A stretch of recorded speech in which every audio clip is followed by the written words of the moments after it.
Retired S P George Joseph sir ഒപ്പം ചേരുകയാണ്. Sir, മാസപ്പടി കേസിൽ എൻഫോഴ്സ്മെന്റ് ഡയറക്ടറേറ്റിന് അന്വേഷണം തുടരാമെന്ന ഹൈക്കോടതി ഡിവിഷൻ ബെഞ്ച് ഉത്തരവ് CMRL കനത്ത തിരിച്ചടിയാണല്ലോ. കഴിഞ്ഞ ദിവസമാണല്ലോ ഈ ഒരു വിധി വന്നത്.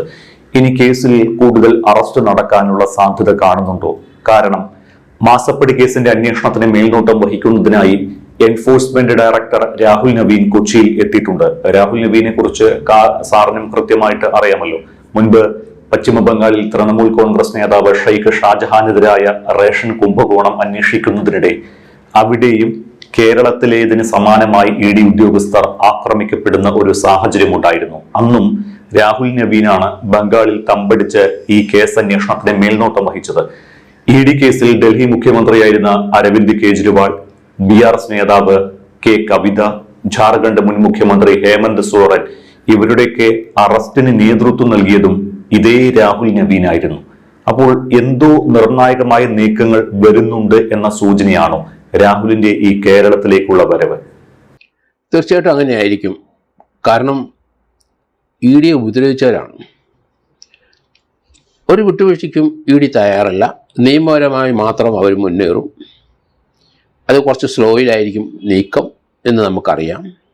സ്വിഫ്റ്റായിട്ടൊരു നീക്കം അവരെ നിന്ന് കാണുന്നില്ല. വളരെ സിസ്റ്റമാറ്റിക്കായിട്ടാണ് അവർ ആ കാര്യത്തിൽ ഇടപെടുന്നതും അന്വേഷണം നടത്തുന്നു. എൻഫോഴ്സ്മെൻറ്റ് EDയുടെ ഡയറക്ടർ രാഹുൽ നവീൻ ഇപ്പം കൊച്ചിയിലെത്തിയിട്ടുണ്ട്.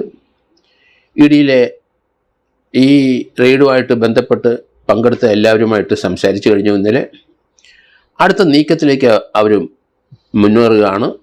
അവിടെ നേരത്തെ ഉണ്ടായിരുന്ന SFIയുടെ ഒരു കുറ്റച്ചാർജ് എറണാകുളത്തെ സ്പെഷ്യൽ കോടതി കൊടുത്തിരുന്നെങ്കിലും അത് EMRL ഇടപെട്ട് കേരള ഹൈക്കോടതി സ്റ്റേ ചെയ്തിരുന്നു. അതിനകത്ത് ചില തർക്കങ്ങളൊക്കെ, നിയമപരമായ ചില തർക്കങ്ങളൊക്കെ ഉയർത്തിപ്പിടിച്ചാണ്. പക്ഷേ ഒരു കാര്യം, ഈ SFIയോ അല്ലെങ്കിൽ EDയോ അവർക്ക് ഒരു FIR എടുക്കാതെ രണ്ടു കൂട്ടർക്കും അന്വേഷിക്കാൻ പറ്റും. അന്വേഷിച്ചിട്ട് അതിനകത്ത് കഴമ്പുണ്ടെന്ന് കാണുമ്പോൾ മാത്രമാണ് അവർ FIRലോട്ട് പോകുന്നത്. പ്രിലിമിനറി എൻക്വയറിയാണ് അവർ നടത്തുന്നത്. ഒരു സിവിൽ നടപടിക്രമം പോലെ തന്നെയാണ്. അതിന് നിയമപരമായി യാതൊരു തടസ്സവുമില്ല എന്ന് കേരളത്തിലെ സിംഗിൾ ബെഞ്ചും കേരളത്തിലെ ഡിവിഷൻ ബെഞ്ചും പറഞ്ഞു കഴിഞ്ഞു. അപ്പം അവർ മെയിനായിട്ടും ഡൽഹി കൊടുത്ത കേസ് ഇതിനകത്ത് ഒരു FIR എടുക്കുന്നില്ല. FIR പോലീസിലാണ് സാധാരണ എടുക്കുന്നത്. അതേസമയത്ത് ED അവർ കേസെടുക്കുന്ന സമയത്ത് അവരുടേതായ ഒരു FIR എടുക്കും. അന്നേരം അറസ്റ്റും ഒക്കെ ഉണ്ടാവും. ഇപ്പോഴേ അവർ ഈ വീണ വിജയനുമായിട്ട് ബന്ധപ്പെട്ട് അവർ ഏകദേശം 282 അക്കൗണ്ടുകൾ അതിപ്പം അവർ മരവിപ്പിച്ചു.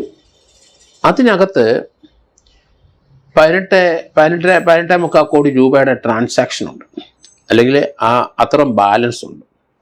അത് അവർ മരവിപ്പിച്ചു കഴിഞ്ഞു. അപ്പോൾ അതിനകത്തൊന്നും ചെയ്യാൻ പറ്റില്ല. അതേസമയത്ത് വീണ വിജയൻ്റെ ഒരു ബാങ്ക് അക്കൗണ്ടൂടെ ഈ കൂടെ മരവിപ്പിച്ചിട്ടുണ്ട്. അത് HDFC ബാങ്കിലെ ഒരു അക്കൗണ്ടാണ്.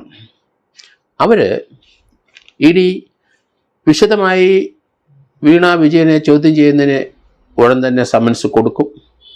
അതിനു മുമ്പ് വീണ വിജയൻ്റെ ലോക്കറുകളെല്ലാം പരിശോധിച്ച് അതിനകത്ത് എന്തൊക്കെയുണ്ടെന്ന് മനസ്സിലാക്കിയിട്ട് വേണം അവർക്ക് ഇവരെ ചോദ്യം ചെയ്യാൻ. അതുകൊണ്ട് ഇമ്മീഡിയറ്റായിട്ട് അവരുടെ EDയുടെ നീക്കം അവരുടെ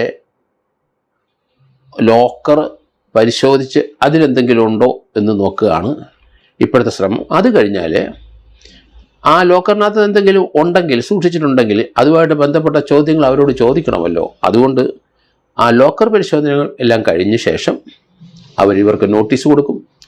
നോട്ടീസ് കൊടുത്ത് വരുത്തും. അതിനുശേഷം വിശദമായി ചോദ്യം ചെയ്യും. അതിനകത്ത് ഏറ്റവും അടിയന്തരമായി അവർക്ക് അറിയേണ്ടത് ഈ 2,78,00,000 രൂപ അതെന്തു ചെയ്തു എന്നുള്ളതാണ്. അതാര് കൊണ്ടുപോയി? വീണ വിജയൻ എവിടെയെങ്കിലും ഇൻവെസ്റ്റ് ചെയ്തോ? സ്ഥലം വാങ്ങിച്ചോ?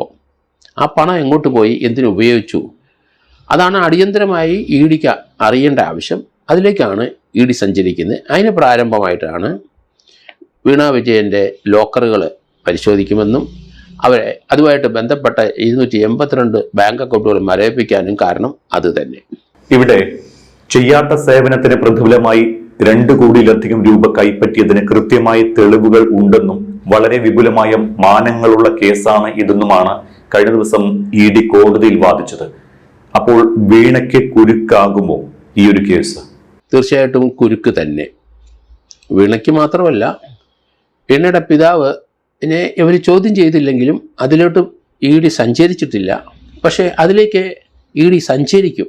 കാരണം മകളെ ചോദ്യം ചെയ്യുമ്പോൾ പണം എന്ത് ചെയ്തു എന്ന് ചോദിച്ചു കഴിഞ്ഞാൽ അത് ഉത്തരം പറയേണ്ടി വരും. ആരാണ് ആ പണം അടിച്ചു മാറ്റിയത്, ആരാണ് കൊണ്ടുപോയത് എന്നുള്ള വിവരം വരുമ്പോൾ അവരെ ചോദ്യം ചെയ്യും. പിതാവാണോ, മറ്റാരെങ്കിലും ആണോ, ഭർത്താവാണോ, അങ്ങനെയൊക്കെയുള്ള ധാരാളം ചോദ്യത്തിന് ഇവർ സമാധാനം പറയേണ്ടി വരും. അതുകൊണ്ട് ഇപ്പോഴത്തെ നീക്കം വീണ വിജയനെ തന്നെ ഫിക്സ് ചെയ്ത് മുന്നോട്ട് പോകും.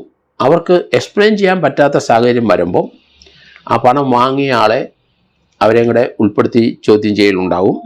എന്തായാലും ഈ EDയുടെ മുന്നോട്ടുള്ള അന്വേഷണം അത് ഫേസ് ചെയ്യാനായിട്ട് വളരെ ബുദ്ധിമുട്ടാണ്. കാരണം അതുപോലെ എവിഡൻസുകൾ അവർ കളക്ട് ചെയ്തിട്ടുണ്ട്. അതുകൊണ്ട് ഇനി അവശേഷിക്കുന്നത് വീണ വിജയനെ വളരെ ഡീപ്പായിട്ട് ചോദ്യം ചെയ്ത് ആരിലേക്ക് ഈ പണം പോയി, എങ്ങോട്ട് പോയി എന്നുള്ള മാത്രമാണ് ഇനി അറിയേണ്ടത്. നിലവിൽ കേന്ദ്ര ഏജൻസികളുടെ അന്വേഷണ റിപ്പോർട്ടിൽ പിണറായിയുടെ പേര് ആരോപണ രൂപത്തിൽ പരാമർശിക്കപ്പെട്ടിട്ടേയില്ല.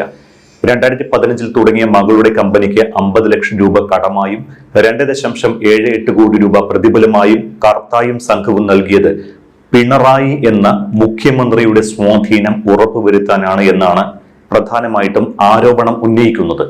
ഇത് തെളിയിക്കാനായാൽ അത് പിണറായിക്കുള്ള കുരുക്കാകില്ലേ? തീർച്ചയായിട്ടും. കാരണം അത് പാർട്ടി ഫണ്ടിലേക്ക് പൈസ പോയിട്ടുണ്ടാവും എന്ന് എനിക്ക് തോന്നുന്നില്ല. കാരണം ഇതിനകത്ത് കരിമല കർത്തയുടെ മകൻ്റെ അക്കൗണ്ട് പരിശോധിച്ചിട്ടുണ്ട്. അതിനകത്ത് ഒത്തിരി ട്രാൻസാക്ഷൻസ് ഉണ്ട്. ആ ട്രാൻസാക്ഷനകത്ത് ചില എമൗണ്ടുകൾ അയാളിൽ കൂടെ ഫോറിലേക്ക് പോയിട്ടുണ്ട്. അത് വീണ വിജയൻ പറഞ്ഞിട്ടില്ലേ അതുപോലോട്ട് ഇത് അവരുടെ അക്കൗണ്ടിൽ നിന്നാണ് അത് പോയിരിക്കുന്നത്. അതിന് സമാധാനം പറയേണ്ടി വരും. അത് വലിയൊരു കുരുക്കാണ്. അത് എന്തിനാണ് അങ്ങനെ പണം വിദേശത്തേക്ക് അയച്ചത്?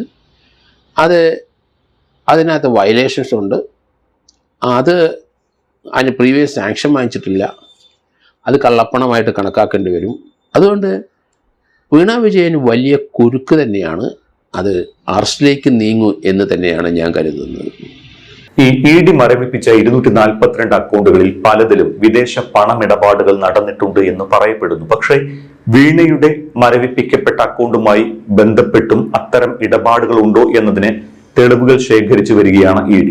ഒരുപക്ഷെ വീണയ്ക്കും വിദേശ പണമിടപാടുകൾ വന്നിട്ടുണ്ട് എങ്കിൽ, അല്ലെങ്കിൽ വീണ വിദേശ പണമിടപാടുകൾ നടത്തിയിട്ടുണ്ട് എങ്കിൽ എന്താണ് സംഭവിക്കുക? അത് തന്നെയാണ് ഞാൻ പറയുന്നത്. കാരണം വിദേശത്തോട്ട് പണം പോവുക ഇങ്ങോട്ട് വരികയൊക്കെ ചെയ്തിട്ടുണ്ടെങ്കിൽ അത് ഫെമ വയലേഷനാണ്. ഫോറിൻ എക്സ്ചേഞ്ച് മാനേജ്മെൻറ്റ് ആക്ട് 1999 ഫെമയുടെ വയലേഷൻ തന്നെയാണ്. അപ്പോൾ അങ്ങനെ വന്നിട്ടുണ്ടെങ്കിൽ അറസ്റ്റിലേക്ക് തന്നെ പോകും. അത് EDയിൽ നിന്ന് അന്വേഷണം മാറാനുള്ള സാധ്യതയുണ്ടാവും. കാരണം അത് രാജ്യാന്തര തലത്തിലോട്ട് അന്വേഷണം പോകുന്നത് കൊണ്ട് എൻഫോഴ്സ്മെൻറ്റ് ഡയറക്ടറേറ്റ് അല്ല ആ കേസ് അന്വേഷിക്കുന്നത്. ഒന്നെങ്കിൽ അത് CBI അന്വേഷിക്കണം, അതല്ലെങ്കിൽ അത്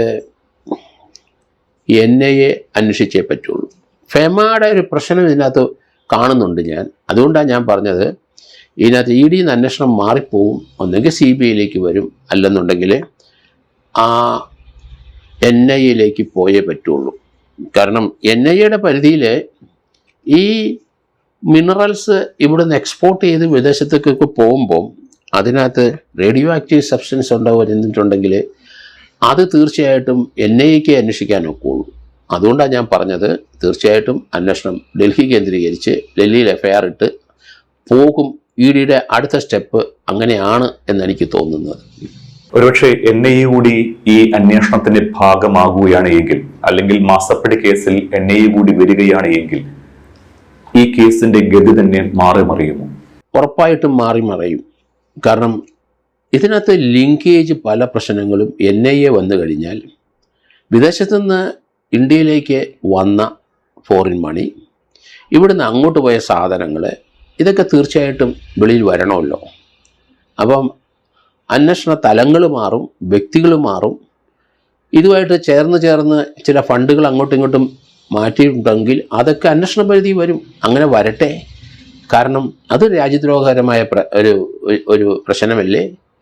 അതുകൊണ്ട് ഫെമ വയലേഷൻ ഉണ്ടെങ്കിൽ NIA വരും എന്ന് തന്നെയാണ്. കാരണം അതിലേക്ക് EDക്ക് പ്രവേശിക്കാൻ കഴിയില്ല. ഒന്നെങ്കിൽ CBIക്ക് അല്ലെങ്കിൽ NIAക്ക് മാത്രമേ ഫെമ വയലേഷൻ വന്നു കഴിഞ്ഞാൽ അന്വേഷിക്കാൻ ഇന്ത്യയിൽ ഇന്ന് കഴിയുള്ളൂ. ഓക്കെ സാർ, എന്തായാലും മുൻ മുഖ്യമന്ത്രി പിണറായി വിജയന്റെ മകൾ വീണ തൈക്കണ്ടിയുമായി ബന്ധപ്പെട്ട CMRL എക്സാലോജിക് മാസപ്പടി കേസിൽ പരമാവധി തെളിവുകൾ ശേഖരിക്കാൻ ശ്രമിക്കുകയാണ് ED. സമൻസ് നൽകി വീണ തൈക്കണ്ടിയെയും CMRL MD ശശിധരൻ കർത്തിയെയും വിളിപ്പിക്കുന്നതിന് മുൻപ് തെളിവ് ശേഖരണം പൂർത്തിയാക്കാനാണ് ഇപ്പോൾ ED ശ്രമിച്ചുകൊണ്ടിരിക്കുന്നത്. ആദ്യം കേസ് അന്വേഷിച്ച കോർപ്പറേറ്റ് തട്ടിപ്പുകൾ അന്വേഷിക്കുന്നതിനായി ഇന്ത്യ ഗവൺമെന്റിന്റെ കോർപ്പറേറ്റ് കാര്യ മന്ത്രാലയത്തിന് കീഴിൽ പ്രവർത്തിക്കുന്ന SFIOയിൽ നിന്നും മാസപ്പടി കേസിലെ തെളിവ് ED ശേഖരിക്കും. ചോദ്യം ചെയ്യാനോ അറസ്റ്റ് നടപടികൾക്കോ തടസ്സമില്ല എങ്കിലും തെളിവുകൾ ഉറപ്പാക്കിയ ശേഷം നീങ്ങാനാണ് EDയുടെ നിലവിലെ തീരുമാനമെന്നാണ് പുറത്തുവരുന്ന വാർത്തകൾ. ഏറെ രാഷ്ട്രീയ പ്രാധാന്യം കൂടിയുള്ള കേസിൽ ഏതെങ്കിലും രീതിയിൽ പാളിച്ച ഉണ്ടാകാതിരിക്കാനാണ് ED ഇത്തരത്തിൽ നീങ്ങുന്നത് എന്നാണ് സൂചന. എന്തായാലും വളരെയധികം സാർ.